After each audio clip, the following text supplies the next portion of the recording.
Hello student, welcome to our Mastura classes. आज मैं आपके लिए लेकर आई हूँ NCERT class 10th science chapter 14। जो हमारा चैप्टर 14 है वो क्या है? ऊर्जा के स्रोत। क्या होते हैं ऊर्जा के स्रोत? आज हम इनके बारे में जानेंगे। कक्षा 9वीं में हमने यह सीखा था कि किसी भौतिक अथवा रासायनिक प्रक्रम के समय कुल ऊर्जा संरक्षित रहती है। तब फिर हम क्यों ऊर्जा संकट के विषय में इतना कुछ सुनते रहते हैं। ऊर्जा को यदि ना तो उत्पन्न किया जा सकता है और ना ही नष्ट किया जा सकता है, तो हमें कोई चिंता नहीं होनी चाहिए। हमें ऊर्जा के साधनों की चिंता किए बिना असीमित क्रियाकलाप करने में सक्षम होना चाहिए। यदि हम याद करें कि हमने ऊर्जा के विषय में इसके अतिरिक्त और क्या क्या सीखा है, तो इस पहेली को हल किया जा सकता है। ऊर्जा के विविध रूप है तथा ऊर्जा के एक रूप को दूसरे रूप में परिवर्तित किया जा सकता है। उदाहरण के लिए, यदि हम किसी प्लेट को किसी ऊंचाई से गिराएं, तो प्लेट की स्थिति ऊर्जा का अधिकांश भाग फर्श से टकराकर समय ध्वनि ऊर्जा में परिवर्तित हो जाता है। यदि हम किसी मोमबत्ती को जलाते हैं तो प्रक्रम अत्यधिक ऊष्माक्षेपी होती है और इस प्रकार जलने पर मोम की रासायनिक ऊर्जा ऊष्मीय ऊर्जा तथा प्रकाश ऊर्जा में परिवर्तित हो जाती है। मोमबत्ती को जलाने पर इन ऊर्जाओं के अतिरिक्त और क्या अन्य उत्पाद प्राप्त होते हैं? किसी भी भौतिक अथवा रासायनिक प्रक्रम में कुल ऊर्जा अपरिवर्तित रहती है, परंतु यदि हम जलती हुई मोमबत्ती पर पुनः विचार करें तो क्या हम किसी भी प्रकार से अभिक्रिया में उत्पन्न ऊष्मा और प्रकाश को अन्य उत्पादों के साथ मिलाकर मोम के रूप में रासायनिक ऊर्जा को वापस प्राप्त कर सकते हैं? आइए अब एक अन्य उदाहरण लेते हैं। मान लीजिए हम 100 ml जल लेते हैं जिसका ताप कितना है पर 348 के, और यहाँ पर क्या उसका 75 डिग्री सेल्सियस है, और इसे किसी कमरे में रखा रहने देते हैं जिसका ताप कितना है 298 के 25 डिग्री सेल्सियस से। कुछ समय पश्चात क्या होगा? क्या ऐसा कोई उपाय है जिसके द्वारा पर्यावरण में लुप्त हुई समस्त ऊष्मा को एकत्र करके जल एक बार ठंडा हो गया है उसे गर्म किया जा सके? ऐसे प्रत्येक उदाहरण के बारे में विचार करने पर हम यह पाएंगे कि प्रयोज्य रूप में उपलब्ध ऊर्जा चारों ओर के वातावरण में अपेक्षाकृत कम प्रयोज्य रूप में क्षयित हो जाती है। अतः कार्य करने के लिए जिस किसी ऊर्जा के स्रोत का उपयोग करते हैं वह उपभुक्त हो जाता है और उसका पुनः उपयोग नहीं किया जा सकता। ऊर्जा का उत्तम स्रोत क्या है? तब फिर किसे ऊर्जा का अच्छा स्रोत माना जाए? दैनिक जीवन में कार्य करने के लिए हम ऊर्जा के विविध स्रोतों का उपयोग करते हैं।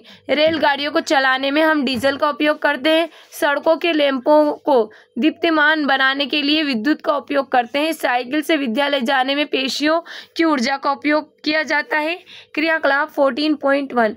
प्रातः काल सोकर उठने से विद्यालय पहुंचने तक आप जिन ऊर्जाओं का उपयोग करते हैं उनमें से ऊर्जा के किन्हीं 4 रूपों की सूची बनाइए। इन विभिन्न रूपों की ऊर्जाओं को हम कहाँ से प्राप्त करते हैं? क्या हम इन्हें ऊर्जा के स्रोत कह सकते हैं? क्यों अथवा क्यों नहीं? शारीरिक कार्यों को करने के लिए पेशी ऊर्जा, विविध विद्युत साधित्रों को चलाने के लिए विद्युत ऊर्जा, भोजन पकाने अथवा वाहनों को दौड़ाने के लिए रासायनिक ऊर्जा, ये सभी ऊर्जाएं किसी न किसी ऊर्जा स्रोत से प्राप्त होती है। हमें यह जानना आवश्यक है कि ऊर्जा को उसके प्रयोज्य रूप में प्राप्त करने के लिए आवश्यक स्रोत का चयन किस प्रकार किया जाता है। क्रियाकलाप 14.2। उन विविध विकल्पों पर विचार कीजिए जो भोजन पकाने के लिए ईंधन का चयन करते समय हमारे पास होते हैं। किसी ईंधन को अच्छे ईंधन की श्रेणी में रखने का प्रयास करते समय आप किन मानदंडों का विचार करेंगे? क्या आपकी पसंद भिन्न भिन्न होती जाती है? वन में जीवन निर्वाह कर रहे होते हैं, किसी सुदूर पर्वतीय ग्राम अथवा छोटे द्वीप पर जीवन निर्वाह कर रहे होते हैं, नई दिल्ली में जीवन निर्वाह कर रहे होते हैं, 5 शताब्दियों पहले जीवन निर्वाह कर रहे होते। उपरोक्त प्रत्येक परिस्थिति ईंधन की उपलब्धता की दृष्टि से किस प्रकार भिन्न थी? उपरोक्त दोनों क्रियाकलापों को करने के पश्चात हमें यह ज्ञात होता है कि कुछ कार्यों को करने के लिए किसी विशेष ऊर्जा स्रोत अथवा ईंधन का चयन अनेक कारकों पर निर्भर करता है। उदाहरण के लिए किसी ईंधन का चयन करते समय हमें स्वयं से इन प्रश्नों को पूछना चाहिए। यह देन में कितनी ऊष्मा मुक्त करता है? क्या यह अत्यधिक धुआं उत्पन्न करता है? क्या आसानी से उपलब्ध है? क्या आप ईंधन के विषय में 3 और प्रासंगिक प्रश्न सोच सकते हैं। जितने भी वर्गों के ईंधन आज उपलब्ध है, यदि हमें उनका चयन करना हो तो वे कौन से कारक है जो किसी विशेष कार्य से भोजन पकाने के लिए ईंधन का चयन करते समय हमारे चयन के विकल्पों को सीमित कर देते हैं? क्या जिस ईंधन का चयन किया गया है वह किए जाने वाले कार्य पर भी निर्भर करता है? उदाहरण के लिए, क्या हम सर्दियों में भोजन पकाने के लिए एक ईंधन तथा कमरे को गर्म करने के लिए कोई दूसरा ईंधन चुनेंगे? इस प्रकार अब हम यह कह सकते हैं कि एक उत्तम ऊर्जा का स्रोत वह है जो प्रति एकांक आयतन अथवा प्रति एकांक द्रव्यमान अधिक कार्य करे, सरलता से सुलभ हो सके, भंडारण तथा परिवहन में आसान हो। कदाचित सबसे अधिक महत्वपूर्ण यह है कि वह सस्ता भी हो। यहाँ कुछ क्वेश्चन दिए गए, इनके आंसर आप कमेंट बॉक्स में कमेंट करना। आगे हम देखते हैं ऊर्जा के पारंपरिक स्रोत। जीवाश्म ईंधन। प्राचीन काल में ऊष्मीय ऊर्जा का सबसे अधिक सामान्य स्रोत लकड़ी था। कुछ सीमित क्रियाकलापों के लिए पवन तथा बहते जल की ऊर्जा का भी उपयोग किया जाता था। क्या आप इनमें से कुछ उपयोग बता सकते हैं? ऊर्जा स्रोत के रूप में कोयले के उपयोग में औद्योगिक क्रांति को संभव बनाया। बढ़ते हुए उद्योगों ने समस्त विश्व में जीवन की गुणवत्ता में वृद्धि कर दी है। इसके कारण समस्त विश्व में ऊर्जा की मांग में भी आश्चर्यजनक दर से वृद्धि हो रही है। ऊर्जा की बढ़ती मांग की अधिकांश पूर्ति जीवाश्म ईंधन, कोयला, पेट्रोलियम से की जाती थी। मांग में वृद्धि के साथ साथ इन ऊर्जा स्रोतों का उपयोग करने के लिए प्रौद्योगिकी में भी विकास किए गए, परंतु ये ईंधन करोड़ों वर्षों में बने हैं तथा अब केवल इनके सीमित भंडारी शेष है। जीवाश्म ईंधन ऊर्जा के अनवीनीकरणीय स्रोत है, अतः इन्हें संरक्षित करने की आवश्यकता है। यदि हम इन ऊर्जा स्रोतों का उपयोग इसी चिंताजनक दर से करते रहेंगे तो हमारे ये भंडार शीघ्र ही रिक्त हो जाएंगे। ऐसी स्थिति को टालने के उद्देश्य से ऊर्जा के वैकल्पिक स्रोतों की खोज की गई है। जैसे कि हम यहाँ पर देख सकते हैं, एक ही चित्र दिखाया गया है। इसको हमको भारत में हमारी ऊर्जा की आवश्यकताओं की लिए ऊर्जा के प्रमुख स्रोतों को दर्शाने वाला वृत्तारेख दिखाया गया है हमें। इसमें पहले क्या है, कोयला है यहाँ पर पूरा ये लाल कलर से, पेट्रोलियम है हरा कलर से, और ये पीले कलर से क्या है, जल। और यहाँ पर ये जो दिख रहा है आपको यहाँ पर नीले कलर से, ये हैगा हमारा नाभिकी। और यहाँ पर आप ये देख सकते हैं, ये एक और आपको पीला दिख रहा है जो बिल्कुल हल्का पीला है, ये क्या है, पवन है हमारी। तो हम इसको देख सकते हैं। परंतु आज भी हम अपनी ऊर्जा की अधिकांश आवश्यकताओं की पूर्ति के लिए जीवाश्म ईंधनों पर बहुत कुछ निर्भरता बनाए हुए हैं। जीवाश्म ईंधन को जलाने के लिए अन्य हानियां भी है। हमने कक्षा 9वीं में कोयले तथा पेट्रोलियम उत्पादों को जलाने से होने वाले वायु प्रदूषण के बारे में सीखा था। जीवाश्म ईंधन जलने पर मुक्त होने वाले कार्बन, नाइट्रोजन तथा सल्फर के ऑक्साइड अम्लीय ऑक्साइड होते हैं। इनमें अम्लीय वर्षा होती है जो हमारे जल तथा मृदा संसाधनों को प्रभावित करती है। वायु प्रदूषण की समस्या के अतिरिक्त कार्बन डाइऑक्साइड जैसी गैसें के ग्रीन हाउस पौधाघर प्रभाव को याद कीजिए, इस पर विचार कीजिए। यदि हमें विद्युत आपूर्ति ना मिले तो हमारे जीवन में क्या परिवर्तन आ जाएगा। किसी भी देश में प्रत्येक व्यक्ति की विद्युत ऊर्जा की उपलब्धता उस देश के विकास के माप का एक प्राचल है। जीवाश्म ईंधन के जलाने के कारण उत्पन्न होने वाले प्रदूषण को कुछ सीमाओं तक दहन प्रक्रम की दक्षता में वृद्धि करके कम किया जा सकता है। इसी के साथ दहन के फलस्वरूप निकलने वाली हानिकर गैसों तथा राखों के वातावरण में पलायन को कम करने वाली विविध तकनीकों द्वारा घटाया जा सकता है। क्या आप यह जानते हैं कि जीवाश्म ईंधन का गैस स्टोव, चूल्हों तथा वाहनों में प्रत्यक्ष रूप से उपयोग होने के अतिरिक्त विद्युत उत्पन्न करने के लिए भी प्रमुख ईंधन के रूप में उपयोग होता है। आइए अब हम एक छोटा सा संयंत्र बनाकर इनसे कुछ विद्युत उत्पन्न करें और यह देखें कि ऊर्जा के इस तरह सरल एवं उपयोगी रूप को उत्पन्न करने के लिए क्या क्या करना होता है। क्रियाकलाप 14.3, एक टेबल टेनिस की बॉल लीजिए और उसमें 3 झिर्रियां बनाइए। धातु की चादर से अर्धवृत्ताकार पंखुड़ियां काटिए और इन्हें बॉल की झिर्रियों में लगाइए। धातु का एक सीधा तार लेकर इसे बॉल के केंद्र से होकर गुजारिए तथा तार को धुरी की भांति प्रयोग करके बॉल को किलकित कीजिए। यह सुनिश्चित कीजिए कि बॉल धुरी पर मुक्त रूप से घूर्णन करे। अब इसके साथ कोई साइकिल डायनेमो जोड़िए। डायनेमो के साथ एक टॉर्च बल्ब संयोजित कीजिए। पंखुड़ियों पर जल की धारा अथवा दाब कुकर में उत्पन्न भाप डालिए। आप क्या देखते हैं, विद्युत उत्पन्न करने के लिए यह हमारा टरबाइन है। सरलतम टरबाइनों का गतिशील भाग रोटर ब्लेड संयोजन है। गतिशील तरल ब्लेडों पंखुड़ियों पर उन्हें घुमाने के लिए क्रिया करता है और रोटर को ऊर्जा प्रदान करता है। इस प्रकार हम देखते हैं कि मूल रूप से हमें रोटर की पंखुड़ियों को एक गति देनी होती है ताकि वह यांत्रिक ऊर्जा को विद्युत ऊर्जा में रूपांतरित करने के लिए डायनेमो के शेफ्ट को घुमा दे।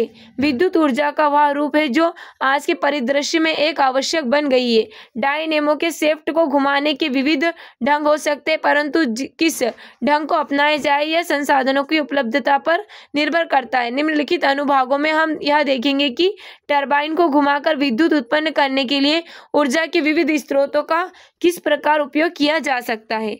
तो हम यहाँ पर देख सकते हैं ताप विद्युत उत्पादन की प्रक्रियाओं को निर्देशित करने के लिए मॉडल।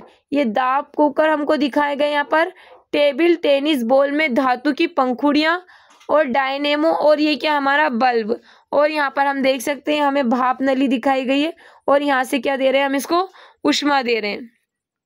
तापी विद्युत संयंत्र। विद्युत संयंत्रों में प्रतिदिन विशाल मात्रा में जीवाश्म ईंधन का दहन करके जल उबालकर भाप बनाई जाती है जो टरबाइनों को घुमाकर विद्युत उत्पन्न करती है। समान दूरियों तक कोयले तथा पेट्रोलियम के परिवहन की तुलना में विद्युत संचरण अधिक दक्ष होता है। यही कारण है कि बहुत से तापी विद्युत संयंत्र कोयले तथा तेल के क्षेत्रों के निकट स्थापित किए गए हैं। इन संयंत्रों को तापी विद्युत संयंत्र कहने का कारण यह है कि इन संयंत्रों में ईंधन के दहन और ऊष्मीय ऊर्जा उत्पन्न की जाती है जिसे विद्युत ऊर्जा में रूपांतरित किया जाता है। जल विद्युत संयंत्र ऊर्जा का एक अन्य पारंपरिक स्रोत बहते जल की गतिज ऊर्जा अथवा किसी ऊंचाई पर स्थित जल की स्थितिज ऊर्जा है। जल विद्युत संयंत्रों में गिरते जल की स्थितिज ऊर्जा को विद्युत में रूपांतरित किया जाता है। चूंकि ऐसे जलप्रपातों की संख्या बहुत कम है जिनका उपयोग स्थितिज ऊर्जा के स्रोत के रूप में किया जा सके, अतः जल विद्युत संयंत्रों को बांधों से संबंध किया गया है। पिछली शताब्दी में सारे विश्व में बहुत बड़ी संख्या में बांध बनाए गए हैं। क्या किया गया है, बांधों को बांध बनाए गए हैं, जैसा कि हम चित्र 14.1 में देख सकते हैं। भारत में हमारी ऊर्जा की मांग के चौथाई भाग की पूर्ति जल विद्युत संयंत्रों द्वारा होती है। जल विद्युत उत्पन्न करने के लिए नदियों के बहाव को रोककर बड़े जलाशयों कृत्रिम झीलों में जल एकत्र करने के लिए ऊंचे ऊंचे बांध बनाए जाते हैं। इन जलाशयों में जल संचित होता रहता है जिसके फलस्वरूप इनमें भरे जल का तल ऊंचा हो जाता है। बांध के ऊपरी भाग से पाइपों द्वारा जल के बांध के आधार के पास स्थापित टरबाइन के ब्लेडों पर मुक्त रूप से गिरता है। फलस्वरूप टरबाइन के ब्लेड घूर्णन गति करते हैं और जनित्र द्वारा विद्युत उत्पादन होता है। चूंकि हर बार जब भी वर्षा होती है जलाशय पुनः जल से भर जाते हैं, इसलिए जल विद्युत ऊर्जा एक नवीकरणीय ऊर्जा स्रोत है। अतः हमें जीवाश्म ईंधन की भांति जो किसी न किसी दिन अवश्य समाप्त हो जाएगा, जल विद्युत स्रोतों के समाप्त होने की कोई चिंता नहीं है। तो हम यहाँ पर देख सकते हैं जल विद्युत संयंत्र का व्यवस्था दृश्य हमको दिखाए गए। यहाँ पर ये क्या हमारा जलाशय, जल कपाट और यहाँ पावर हाउस जनित्र और ये पावर लाइन यहाँ पर लगाए टरबाइन और ये नदी को। परंतु बड़े बड़े बांधों के निर्माण के साथ कुछ समस्याएं भी जुड़ी है। बांधों जो का केवल कुछ सीमित क्षेत्रों में ही निर्माण किया जाता है तथा इनके लिए पर्वतीय क्षेत्र अच्छे माने जाते हैं। बांधों के निर्माण से बहुत सी कृषि योग्य भूमि तथा मानव आवास डूबने के कारण नष्ट हो जाते हैं। बांध के जल में डूबने के कारण बड़े बड़े पारिस्थितिक तंत्र नष्ट हो जाते हैं। जो पेड़ पौधे वनस्पति आदि जल में डूब जाते वे अवायवीय परिस्थितियों में सड़ने लगते हैं और विघटित होकर विशाल मात्रा में मीथेन गैस उत्पन्न करते हैं जो कि एक ग्रीन हाउस गैस है। बांधों के निर्माण से विस्थापित लोगों के संतोषजनक पुनर्वास व क्षतिपूर्ति की समस्याएं भी उत्पन्न हो जाती है। गंगा नदी पर टिहरी बांध के निर्माण तथा नर्मदा नदी पर सरदार सरोवर बांध के निर्माण की परियोजना का विरोध इसी प्रकार की समस्याओं के कारण ही हुआ था। ऊर्जा के पारंपरिक स्रोत के उपयोग के लिए प्रौद्योगिकी सुधार, जैव मात्रा, बायोमात्रा, मास। हम यह वर्णन कर ही चुके हैं कि प्राचीन काल से ही लकड़ी का ईंधन के रूप में उपयोग किया जा रहा है। यदि हम यह सुनिश्चित कर ले कि पर्याप्त वृक्ष लगाए जाते रहे तो जलने की लकड़ी की निरंतर आपूर्ति संभव हो सकती है। ईंधन के रूप में उपलोक के दहन से आप भली भांति परिचित है। भारत में पशुधन की विशाल संख्या भी हमें ईंधन के स्थायी स्रोत की उपलब्धता के बारे में आश्वस्त कर सकती है। चूंकि ये ईंधन पादप एवं जंतु उत्पाद है, अतः इन ईंधनों के स्रोत को हम जैव मात्रा कहते हैं, परंतु ये ईंधन अधिक ऊष्मा उत्पन्न नहीं करते हैं तथा इन्हें जलाने पर अत्यधिक धुआं निकलता है। इसलिए इन ईंधनों की दक्षता में वृद्धि के लिए प्रौद्योगिकी का सहारा आवश्यक है। जब लकड़ी को वायु की सीमित आपूर्ति में जलाते हैं तो उसमें उपस्थित जल तथा वाष्पित पदार्थ बाहर निकल जाते हैं तथा अवशेष के रूप में चारकोल रह जाता है। चारकोल बिना ज्वाला के जलता है, इससे अपेक्षाकृत कम धुआं निकलता है तथा इसकी ऊष्मा उत्पन्न करने की दक्षता भी अधिक होती है। इसी प्रकार गोबर, फसलों के कटने के पश्चात बचे अवशिष्ट, सब्जियों के अपशिष्ट जैसे विविध पादप तथा वाहित मल जब ऑक्सीजन की अनुपस्थिति में अपघटित होते हैं तो बायोगैस जैव गैस निकलती है। चूंकि इस गैस को बनाने में उपयोग होने वाला आरंभिक पदार्थ मुख्यतः गोबर है, इसलिए इसका प्रचलित नाम गोबर गैस है। जैव गैस को एक संयंत्र उत्पन्न किया जाता है जिसे चित्र में दर्शाया गया है। इस संयंत्र में ईंटों से बनी गुंबद जैसी संरचना होती है। जैव गैस बनाने के लिए मिश्रण टंकी में गोबर तथा जल का एक गाढ़ा घोल, जिसे कर्दम कहते हैं, बनाया जाता है, जहां से इसे संपाचित्र में डाल देते हैं। संपाचित्र चारों ओर से बंद एक कक्ष होता है जिसमें ऑक्सीजन नहीं होती। अवायवी सूक्ष्मजीव जिन्हें जीवित रहने के लिए ऑक्सीजन की आवश्यकता नहीं होती, गोबर की सलरी के जटिल यौगिकों का अपघटन कर देते हैं। अपघटन प्रक्रम पूरा होने तथा इसके फलस्वरूप मीथेन, कार्बन डाइऑक्साइड, हाइड्रोजन तथा हाइड्रोजन सल्फाइड जैसी गैसें उत्पन्न होने में कुछ दिन लगते हैं। जैव गैस को संपाचित्र के ऊपर बनी गैस टंकी में संचित किया जाता है। जैव गैस को गैस टंकी से उपयोग के लिए पाइपों द्वारा बाहर निकाल लिया जाता है। हम यहाँ पर देख सकते हैं कर्दम, यहाँ पर क्या है मिट्टी, और ये क्या है गैस टंकी, यहाँ पर मिट्टी, निर्गम टंकी, उर्वरक और ये खाद, और यहाँ पर हम देख सकते हैं निर्गम गैस हमको यहाँ पर दिखाई दे रही है। संपाचित्र डाइजेस्टर जैव गैस संयंत्र का व्यवस्था आरेख हमको दिखाया गया है। जैव गैस एक उत्तम ईंधन है क्योंकि इसमें 75% तक मीथेन गैस होती है। यह धुआं उत्पन्न किए बिना जलती है। लकड़ी, चारकोल तथा कोयले के विपरीत जैव गैस के जलने के पश्चात राख जैसा कोई अपशिष्ट शेष नहीं बचता। इसकी तापन क्षमता उच्च होती है। जैव गैस का उपयोग प्रकाश के स्रोत के रूप में भी किया जाता है। जैव गैस संयंत्र में शेष बची सलरी का समय समय पर संयंत्र से बाहर निकालते हैं। इस सलरी में नाइट्रोजन तथा फास्फोरस प्रचुर मात्रा में होते हैं, अतः एक उत्तम खाद के रूप में काम आती है। इस प्रकार जैव अपशिष्टों व वाहित मल के उपयोग द्वारा जैव गैस निर्मित करने से हमारे कई उद्देश्यों की पूर्ति हो जाती है। इससे हमें ऊर्जा का सुविधाजनक दक्ष स्रोत मिलता है, उत्तम खाद मिलती है और साथ ही अपशिष्ट पदार्थों के निपटारे का सुरक्षित उपाय भी मिल जाता है। जैव मात्रा ऊर्जा का नवीकरणीय स्रोत है। क्या आप भी यही सोचते हैं? हम यहाँ पर देख सकते हैं, हमको ये दिखाई दे रही है पवन चक्की को हम यहाँ पर देख सकते हैं। पवन ऊर्जा कक्षा 9वीं में हमने यह देखा था कि किस प्रकार सूर्य के विकिरणों द्वारा भूखंडों तथा जलाशयों के असमान तप्त होने के कारण वायु में गति उत्पन्न होती है तथा पवनों का प्रवाह होता है।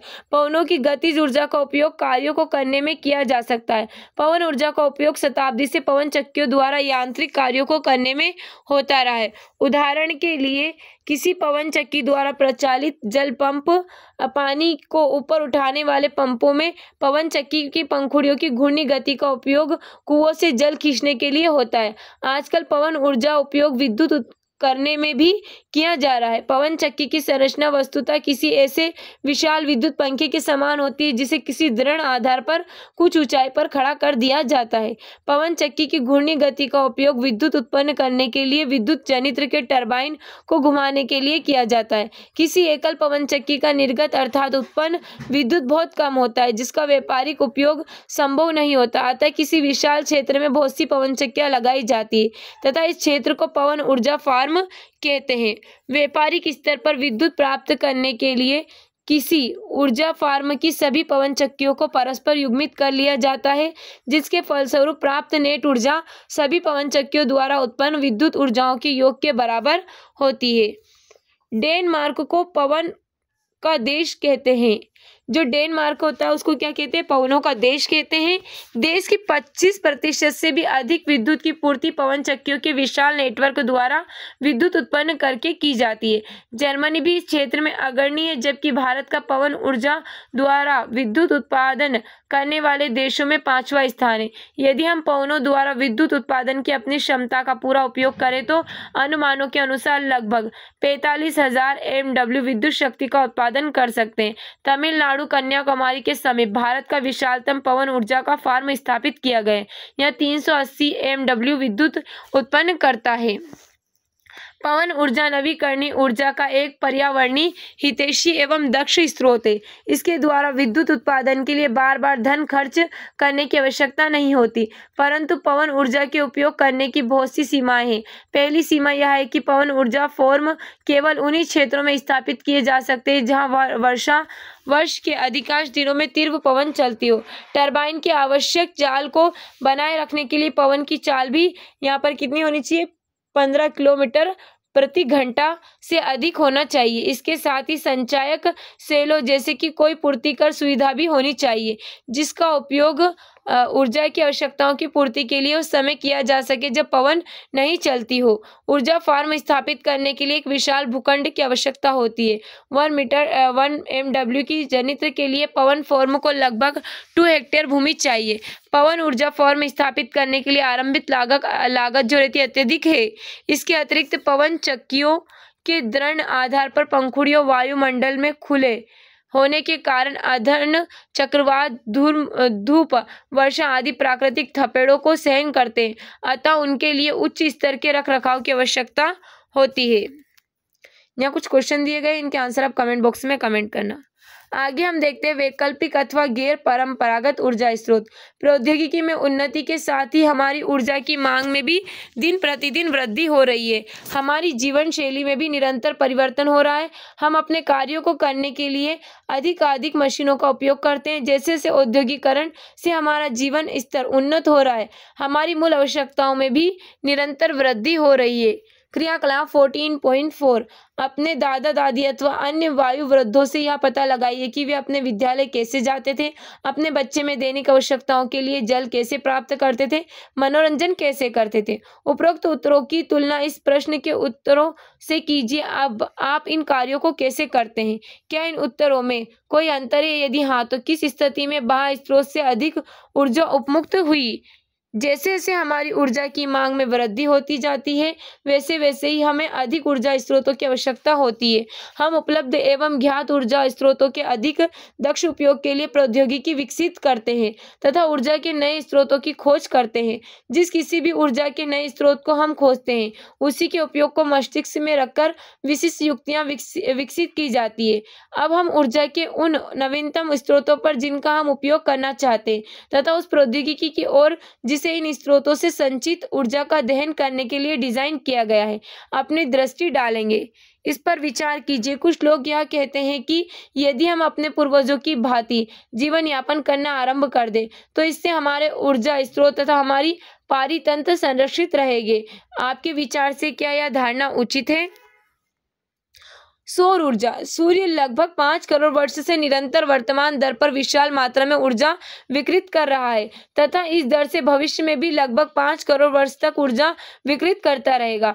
सौर ऊर्जा का केवल एक लघु भाग ही पृथ्वी के वायुमंडल की भाप परतों पर पहुंच पाता है। इसका लगभग आधा भाग वायुमंडल से गुजरते समय अवशोषित हो जाता है तथा शेष भाग पृथ्वी के पृष्ठ पर पहुंचता है। भारत एक भाग्यशील देश है क्योंकि वर्ष के अधिकांश दिनों में हमें सौर ऊर्जा प्राप्त होती है। लगाए गए अनुमानों के अनुसार हमारे देश में प्रति वर्ष कितना यहाँ पर 5 करोड़ मिलावट किलोवाट घंटा अर्थात 5000 ट्रिलियन किलोवाट घंटा सौर ऊर्जा प्राप्त करता है। स्वच्छ आकाश, बादल रहित की स्थिति होने पर पृथ्वी के किसी क्षेत्र में प्रतिदिन प्राप्त होने वाली सौर ऊर्जा का औसत परिमाण 4 से 7 यहाँ पर कितना kWh मीटर स्क्वायर के बीच होता है। पृथ्वी के वायुमंडल की परिरेखा पर सूर्य की किरणों के लंबवत स्थित खुले क्षेत्र के प्रति एकांक क्षेत्रफल पर प्रति सेकंड पहुंचने वाली सौर ऊर्जा को स्थिरांक कहते हैं, जबकि इस क्षेत्र को सूर्य से पृथ्वी के बीच की औसत दूरी पर माना गया है। अनुमानतः इस संनिकट मान 1.4 के जूल प्रति सेकंड प्रति वर्ग मीटर अथवा 1.4 के डब्ल्यू प्रति मीटर स्क्वायर है। क्रियाकलाप 14.5 दो शंक्वाकार फ्लास्क लीजिए, इनमें से एक को काला तो दूसरे को सफ़ेद पेंट से पोतिए, दोनों में जल भरिए। इन शंक्वाकार फ्लास्कों को 1 से 1.5 घंटे तक सीधे धूप में रखिए। दोनों फ्लास्कों को स्पर्श कीजिए, इनमें कौन तप्त है। आप इन दोनों फ्लास्कों के जल के तापमापी द्वारा भी माप सकते हैं। क्या आप और कोई उपाय सोच सकते हैं जिसके द्वारा इन ज्ञान को उपयोग आप अपने दैनिक जीवन में कर सकें? सर्वसम परिस्थितियों में परावर्तक पृष्ठ अथवा श्वेत सफेद पृष्ठ की तुलना में कृष्ण काला पृष्ठ अधिक ऊष्मा अवशोषित करता है और कुकरों तथा सौर जल तापकों की कार्यविधि में इसी गुण का उपयोग किया जाता है। कुछ और सौर कुकरों में सूर्य की किरणों को फोकसित करने के लिए दर्पणों का उपयोग किया जाता है, जिससे इनका ताप और उच्च हो जाता है, और कुकरों में कांच की शीट का ढक्कन होता है। याद कीजिए कि पौधाघर प्रभाव के विषय में हमने यहाँ सीखा था कि क्या इससे कांच के ढक्कन को उपयोग करने का कारण स्पष्ट होता है। तो हम यहाँ पर देख सकते हैं, हमको दर्पण दिखाई दे रहा है, परावर्तित होते हुए प्रकाश की किरणें और ये कांच की शीट, और यहाँ पर हम क्या देख सकते हैं, सौर कुकर हमको दिखाई दे रहा है। अब आगे हम देखते हैं क्रियाकलाप 14.6 किसी सौर ऊर्जा और अथवा सौर जल तापक की संरचना तथा कार्य प्रणाली का विशेषकर इस दृष्टि से अध्ययन कीजिए कि उसमें ऊष्मारोधन कैसे किया जाता है तथा अधिकतम ऊष्मा अवशोषण कैसे सुनिश्चित करते हैं।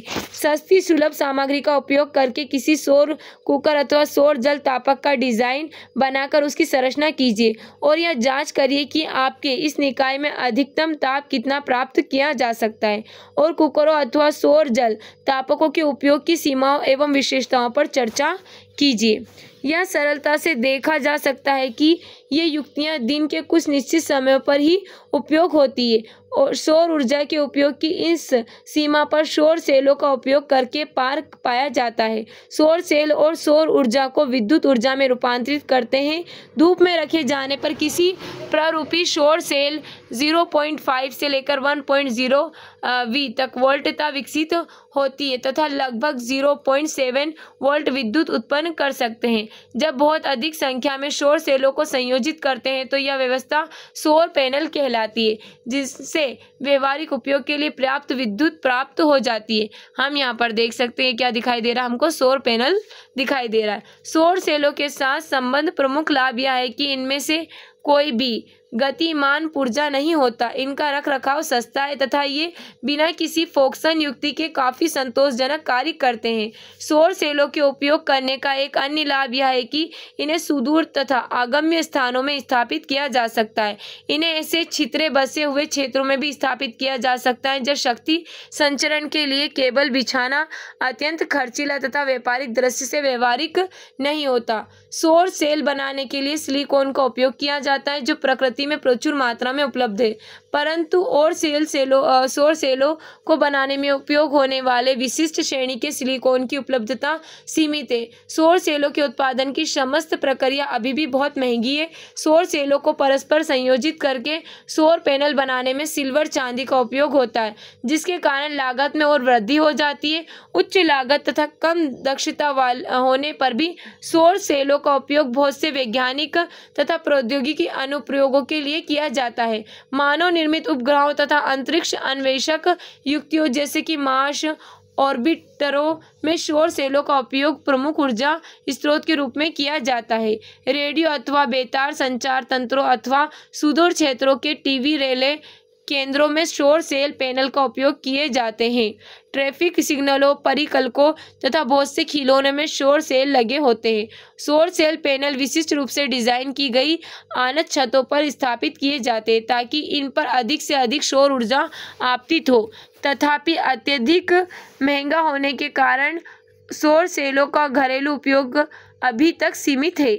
समुद्र में ऊर्जा, ज्वारी ऊर्जा, घूर्णन गति करती पृथ्वी पर मुख्य रूप से चंद्रमा के गुरुत्वीय खिंचाव के कारण सागरों में जल का स्तर चढ़ता व गिरता रहता है।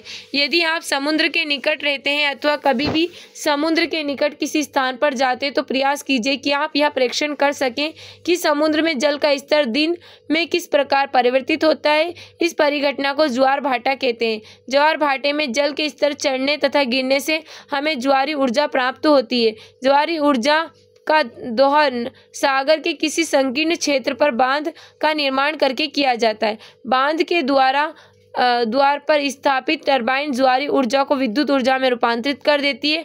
आप स्वयं यह अनुमान लगा सकते हैं कि इस प्रकार के बांध निर्मित किए जा सकने वाले स्थान सीमित है। तरंग ऊर्जा। इसी प्रकार समुद्र तट के निकट विशाल तरंगे की गतिज ऊर्जा को भी विद्युत उत्पन्न करने के लिए इसी ढंग से ट्रैप किया जा सकता है। महासागरों के पृष्ठ पर आर पार बहने वाली प्रबल पवन तरंगे उत्पन्न करती है। तरंग ऊर्जा का वहीं पर व्यवहारिक उपयोग हो सकता है जहाँ तरंगे अत्यंत प्रबल हो। तरंग ऊर्जा को ट्रैप करने के लिए विविध युक्तियां विकसित की गई है ताकि टरबाइन को घुमाकर विद्युत उत्पन्न करने के लिए इनका उपयोग किया जा सके। महासागरीय तापीय ऊर्जा समुद्र अथवा महासागरों के पृष्ठ का जल सूर्य द्वारा तप्त हो जाता है जबकि इनके गहराई वाले भाग का जल अपेक्षाकृत ठंडा होता है। ताप में इस अंतर का उपयोग सागरीय तापीय ऊर्जा रूपांतरण विद्युत संयंत्र या ओटीईसी विद्युत संयंत्र में ऊर्जा प्राप्त करने के लिए किया जाता है। ओटीईसी विद्युत संयंत्र केवल तभी प्रचलित होते हैं जब महासागर के पृष्ठ पर जल का ताप तथा 2 किलोमीटर की गहराई पर जल के ताप कितना यहाँ पर 20 डिग्री सेल्सियस का अंतर हो। पृष्ठ के तप्त जल का उपयोग अमोनिया जैसे वाष्पशील द्रवों को उबालने में किया जाता है। इस प्रकार बनी द्रवों को वाष्प फिर जनित्र के टरबाइन को घुमाती है। महासागर की गहराइयों से ठंडे जल को पंपों से खींचकर वाष्प को ठंडा करके फिर से द्रव में संघनित किया जाता है। महासागरों की ऊर्जा की क्षमता ज्वारी ऊर्जा, तरंग ऊर्जा तथा महासागरीय तापीय ऊर्जा अति विशाल है परंतु इसके दक्षता व्यापारिक दोहन में कठिनाई है। अब हम देखते हैं भूतापीय ऊर्जा। भौमिकी परिवर्तन के कारण भूपर्पटी में गहराइयों पर तप्त क्षेत्रों में पिघली चट्टानें ऊपर धकेल दी जाती है जो कुछ क्षेत्रों में एकत्र हो जाती है। इन क्षेत्रों को तप्त स्थल कहते हैं। जब भूमिगत जल इन तप्त स्थलों के संपर्क में आता है तो भाप उत्पन्न होती है। कभी कभी इस तप्त जल को पृथ्वी के पृष्ठ से बाहर निकलने के लिए निकास मार्ग मिल जाता है। इन निकास मार्गों को गर्म चश्मा अथवा उष्ण स्रोत कहते हैं। कभी कभी यह भाप चट्टानों के बीच फंस जाती है जहाँ इसका दाब अत्यधिक हो जाता है। तप्त स्थलों पर पाइप डालकर इस भाप को बाहर निकाल लिया जाता है। उच्च दाब पर निकली यह भाप विद्युत जनित्र की टरबाइन को घुमाती है जिससे विद्युत उत्पन्न करते हैं। इसके द्वारा विद्युत उत्पादन की लागत अधिक नहीं है परंतु ऐसे बहुत कम क्षेत्र है जहाँ व्यापारिक दृष्टिकोण से इस ऊर्जा का दोहन करना व्यवहारिक है। न्यूजीलैंड तथा संयुक्त राज्य अमेरिका में भूतापीय ऊर्जा पर आधारित कई विद्युत शक्ति संयंत्र कार्य कर रहे हैं। अब हम देखते हैं नाभिक की ऊर्जा। नाभिक की ऊर्जा कैसे उत्पन्न होती है। नाभिक की विखंडन अभिक्रिया एक ऐसी प्रक्रिया है जिसमें किसी परमाणु जैसे यूरेनियम, प्लूटोनियम अथवा थोरियम के नाभिक को निम्न ऊर्जा न्यूट्रॉन में बमबारी कराकर हल्के नाभिकों में तोड़ा जा सकता है। जब ऐसा किया जाता है तो विशाल मात्रा में ऊर्जा मुक्त होती है। यह तब होता है जब मूल नाभिक का द्रव्यमान व्यष्टिगत उत्पादों के द्रव्यमानों के योग से कुछ अधिक होता है। उदाहरण के लिए यूरेनियम के एक परमाणु के विखंडन में जो ऊर्जा मुक्त होती है वह कोयले के किसी कार्बन परमाणु के दहन से उत्पन्न ऊर्जा की तुलना में 1 करोड़ गुनी अधिक होती है। विद्युत उत्पादन के लिए डिजाइन किए जाने वाले नाभिकीय संयंत्रों में इस प्रकार के नाभिक की ईंधन सपोषी विखंडन श्रृंखला अभिक्रिया का एक भाग होते हैं जिनमें नियंत्रित दर पर ऊर्जा मुक्त होती है। इस मुक्त ऊर्जा का उपयोग भाप बनाकर विद्युत उत्पन्न करने में किया जा सकता है।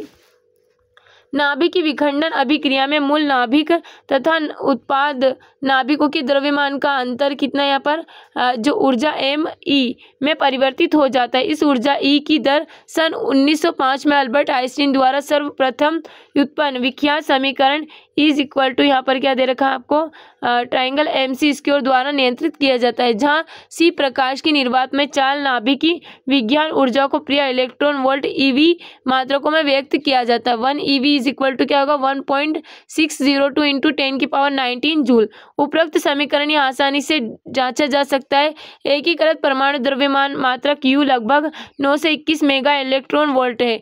MeV ऊर्जा के तुल्य होता है। तारापुर महाराष्ट्र, राणा प्रताप सागर राजस्थान, कलपक्कम तमिलनाडु, नरोरा उत्तर प्रदेश, काकरापार गुजरात तथा केगा कर्नाटक पर स्थित नाभिकीय विद्युत संयंत्रों की प्रतिष्ठापित क्षमता हमारे देश की कुल विद्युत उत्पादन क्षमता की मात्रा 3% से भी कम है। तथापि बहुत से औद्योगिकृत देश अपनी कुल विद्युत शक्ति की आवश्यकता की 30% से भी अधिक की पूर्ति नाभिकीय विद्युत संयंत्रों से कर रहे हैं। नाभिकीय विद्युत शक्ति संयंत्रों का प्रमुख संकट पूर्णतः उपयोग होने के पश्चात शेष बचे नाभिकीय ईंधन का भंडारण तथा निपटारा करना है, क्योंकि शेष बचे ईंधन का यूरेनियम अब भी हानिकारक घातक कणों के विकिरणों में क्षयित होता है। यदि नाभिकीय अपशिष्टों का भंडारण तथा निपटारा उचित प्रकार से नहीं होता तो इससे पर्यावरण संदूषित हो सकता है। इसके अतिरिक्त नाभिकीय विकिरणों के आकस्मिक रिसाव का खतरा भी बना रहता है। नाभिकीय विद्युत शक्ति संयंत्रों के प्रतिष्ठापन की अत्यधिक लागत, पर्यावरणीय संदूषण का प्रबल खतरा तथा यूरेनियम की सीमित उपलब्धता बृहत स्तर पर नाभिकीय ऊर्जा के उपयोग को निषेधक बना देते हैं। नाभिकीय विद्युत शक्ति संयंत्रों के निर्माण से पूर्व नाभिकीय ऊर्जा का उपयोग पहले विनाश के लिए किया गया। किसी नाभिकीय हथियार में होने वाली श्रृंखला विखंडन अभिक्रिया का मूल सिद्धांत नियंत्रित नाभिकीय रिएक्टर के सिद्धांत के समान है, परंतु दोनों प्रकार की युक्तियों का निर्माण एक दूसरे से पूर्णतः भिन्न होता है। नाभिकीय संलयन आजकल के सभी व्यापारिक नाभिकीय रिएक्टर नाभिकीय विखंडन पर आधारित है, परंतु एक अन्य अपेक्षाकृत सुरक्षित प्रक्रिया जिसे नाभिकीय संलयन कहते हैं द्वारा भी नाभिकीय ऊर्जा उत्पन्न करने की संभावना व्यक्त की जा रही है। संलयन का अर्थ है दो हल्के नाभिकों को जोड़कर एक भारी नाभिक बनाना, जिसमें सामान्यतः हाइड्रोजन तथा हाइड्रोजन समस्थानिकों से हीलियम उत्पन्न की जा सकती है। हम देख सकते हैं यहाँ पर जो हमारा हाइड्रोजन को मिलाकर क्या बन रही है, हीलियम। इसमें भी आइंस्टीन समीकरण के अनुसार विशाल परिमाण की ऊर्जा निकलती है। ऊर्जा निकलने के कारण यह है कि अभिक्रिया में उत्पाद का द्रव्यमान अभिक्रिया में भाग लेने वाले मूल नाभिकों की व्यष्टिगत द्रव्यमानों के योग के कुछ कम होता है। इस प्रकार की नाभिकीय संलयन अभिक्रिया सूर्य तथा अन्य तारों की विशाल ऊर्जा का स्रोत है। नाभिकीय संलयन अभिक्रियाओं में नाभिकों को परस्पर संलयित होने को बाध्य करने के लिए अत्यधिक ऊर्जा चाहिए। नाभिकीय संलयन प्रक्रिया के होने के लिए आवश्यक शर्तें चरम कोटि है। मिलियन कोटि केल्विन ताप तथा मिलियन कोटि पास्कल दाब हाइड्रोजन बम ताप नाभिकीय अभिक्रिया पर आधारित होता है। हाइड्रोजन बम के क्रोड में यूरेनियम अथवा प्लूटोनियम के विखंडन पर आधारित किसी नाभिकीय बम को रख देते हैं। यह नाभिकीय बम एक ऐसे पदार्थ में अंततः स्थापित किया जाता है जिसमें ड्यूटेरियम तथा लिथियम होते हैं। जब इस नाभिकीय बम को विखंडन पर आधारित है तो विस्फोटित करते हैं तो इस पदार्थ का ताप कुछ ही माइक्रोसेकेंड में 10⁻7 के तक बढ़ जाता है। यह अति उच्च ताप हल्के नाभिकों को संलयित होने के लिए पर्याप्त ऊर्जा उत्पन्न कर देता है, जिसके फलस्वरूप अति विशाल परिमाण की ऊर्जा मुक्त होती है। अब हमें दिया गया क्रियाकलाप 14.7। कक्षा में इस प्रश्न पर चर्चा कीजिए कि महासागरीय तापीय ऊर्जा, पवनों तथा जैव मात्र की ऊर्जाओं का अंतिम स्रोत क्या है। क्या इस संदर्भ में भूतापीय ऊर्जा तथा नाभिकीय ऊर्जा में भिन्न है? क्यों? आप जल विद्युत ऊर्जा तथा तरंग ऊर्जा को किस श्रेणी में रखेंगे? अब हमें यहाँ कुछ क्वेश्चन दिए गए, इनके आंसर आप कमेंट बॉक्स में कमेंट करना। अब हम देखते हैं पर्यावरण विषयक सरोकार। पिछले अनुभाग में हमने ऊर्जा के विविध स्रोतों के विषय में अध्ययन किया था। इनमें से किसी भी प्रकार की ऊर्जा का दोहन पर्यावरण में किसी न किसी रूप में विक्षोभ उत्पन्न करता है। किसी भी परिस्थिति में जब हम किसी ऊर्जा स्रोत का चयन करते हैं तो वह निम्नलिखित कारकों पर निर्भर करता है। उस ऊर्जा स्रोत से ऊर्जा प्राप्त करने में सरलता, उस ऊर्जा स्रोत से ऊर्जा प्राप्त करने में मितव्ययता, उस ऊर्जा स्रोत से ऊर्जा प्राप्त करने के लिए उपलब्ध प्रौद्योगिकी दक्षता तथा उस ऊर्जा स्रोत से ऊर्जा उपयोग करने वाले पर्यावरण को होने वाली क्षति, इन सबको देखा जाता है। यद्यपि हम CNG संपीड़ित प्राकृतिक गैस जैसे स्वच्छ ईंधन के विषय में बात करते हैं, परंतु यह कहना अधिक सही होता है कि कौन सा स्रोत किस स्रोत की अपेक्षा अधिक स्वच्छ है। हम यह पहले ही देख चुके हैं कि जीवाश्म ईंधन जलाने से वायु प्रदूषित होती है। कुछ प्रकरणों में जैसे सौर सेल जैसी कुछ युक्तियां का वास्तविक प्रचालन प्रदूषण मुक्त हो सकता है, परंतु यह हो सकता है कि उस युक्ति के संयोजन में पर्यावरणीय क्षति हुई हो। इस क्षेत्र में निरंतर अनुसंधान हो रहे हैं और इस प्रकार की युक्तियों के निर्माण के लिए प्रयास किए जा रहे हैं जो अधिक समय तक कार्य कर सके तथा अपने समस्त कार्यकाल में कम से कम क्षति पहुंचाए। क्रियाकलाप 14.8 विविध ऊर्जा स्रोतों के विषय में जानकारी एकत्र कीजिए तथा ज्ञात कीजिए कि उनमें से प्रत्येक पर्यावरण को किस प्रकार प्रभावित करता है। प्रत्येक ऊर्जा स्रोत के लाभ तथा हानियों पर वाद विवाद कीजिए तथा इस आधार पर ऊर्जा का सर्वोत्तम स्रोत चुनिए। अब हमें यहाँ कुछ क्वेश्चन दिए गए, इनके आंसर आप कमेंट बॉक्स में कमेंट करना। आगे देखते हैं हम कोई ऊर्जा स्रोत हमारे लिए कब तक बना रह सकता है। हमने पहले यह देख लिया है कि हम अधिक समय तक जीवाश्म ईंधन पर निर्भर नहीं रह सकते। इस प्रकार के स्रोतों को जो किसी न किसी दिन समाप्त हो जाएंगे उन्हें ऊर्जा के समाप्य स्रोत अथवा अनवीकरणीय स्रोत कहते हैं। इसके विपरीत यदि हम लकड़ी जलाने में उपयोग होने वाले वृक्षों को प्रतिस्थापित करके जैव मात्रा का प्रबंधन उचित प्रकार से करें तो हम किसी निश्चित दर पर ऊर्जा की नियत आपूर्ति सुनिश्चित कर सकते हैं। इस प्रकार के ऊर्जा स्रोत का जिनका पुनर्जनन हो सकता है उन्हें ऊर्जा के नवीकरणीय स्रोत कहते हैं। हमारे प्राकृतिक पर्यावरण में नवीकरणीय ऊर्जा उपलब्ध है। यह ऊर्जा की सतत अथवा आवर्ती धाराओं के रूप में अथवा भूमिगत भंडारों में इतनी विशाल मात्रा में संचित है कि इन भंडारों के खाली होने की दर व्यवहारिक दृष्टि से नगण्य है।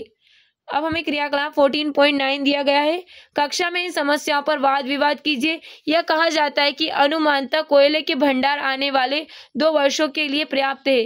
क्या इस प्रकरण में हमें चिंता करने की आवश्यकता है कि हमारे कोयले के भंडार रिक्त होते जा रहे हैं? क्यों अथवा क्यों नहीं? ऐसा अनुमान है कि सूर्य आगामी 5 करोड़ वर्ष तक जीवित रहेगा। क्या हमें यह चिंता करनी चाहिए कि सौर ऊर्जा समाप्त हो रही है? क्यों अथवा क्यों नहीं? वाद विवाद के आधार पर यह निर्णय लीजिए कि कौन सा ऊर्जा स्रोत समाप्य, अक्षय, नवीकरणीय अथवा अनवीकरणीय है। प्रत्येक चयन के लिए अपना तर्क दीजिए। अब हमें यहाँ कुछ क्वेश्चन दिए गए, इनके आंसर आप कमेंट बॉक्स में कमेंट करना।